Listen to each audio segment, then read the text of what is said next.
is lie bone, sign of lie bone.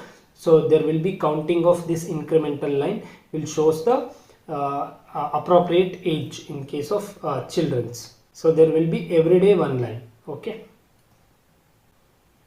So now we'll move on to the dactylography and other methods. So first we are going to discuss about the dactylography. As I told you, dactylography is the best method. So Galton system is used in case of dactylography. Remember, Gustafson's method is used in case of dental estimation, dental age estimation. So Galton method is used in case of dactylography. So why this method is most reliable is because, so even in the twins there is no same fingerprint, so that's why this method is very important and very significant in identification.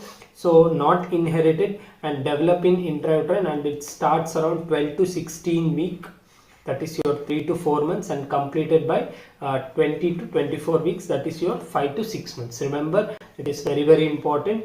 It is also asked previous yearly, so many times they have asked about this previous year.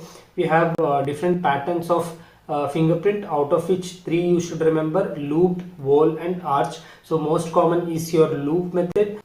This is how the different types of fingerprint will actually look. So moving on further, fingerprint abnormality. So here also they have asked you in the previously APGT regarding the permanent alteration and complete absence and all these things they have already asked in the previous year. So that's why this is very high yielding point. So atrophy of the fingerprint is seen in case of celiac disease. There will be complete atrophy. So partial atrophy is seen in case of dermatitis. So permanent alteration, where do you see the permanent alteration of fingerprint? It's seen in leprosy, electrocution. I have discussed electrocution already, and radiation. Okay, so complete absence of fingerprint is called as adermatoglyphia, and increase space between the ridges you see basically in case of growth hormone abnormality disorder called as acromegaly, and infantile paralysis and rickets. So remember, all these things I have made my notes in a very simple way so that you can appreciate. Even if you don't want to listen to me, just pause the video and just read the notes by yourself.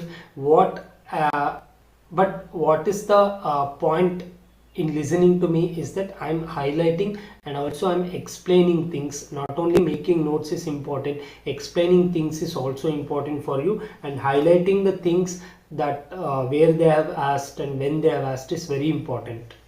Okay, so moving on, other methods after dactylography, we have a poroscopy. Poroscopy is basically for the arrangement of the sweat pores. Okay, for arrangement of sweat pores we see by using a Lockert's poroscopy. Okay, remember Lockert's poroscopy. And cilioscopy is basically, we used cilioscopy for anterior hard palate, by using anterior hard palate. So it's used in the identification. We have a Suzuki's classification in case of cilioscopy. Remember, tattoo mark is very important. They have asked you regarding the regional lymph node examination, that is pigmentation. So how do you identify the tattoo mark? By regional lymph node examination. Okay, so faint tattoo is visualized usually magnifying glass, infrared rays and the UV light. So if the tattoo has been not visualized properly, so you can go for whether there is a tattoo or not in the regional lymph node. You find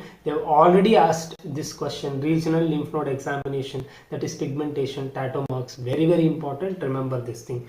And superimposition is basically matching of skull and the antemortem photography of a missing person. Okay, so this is also very important. But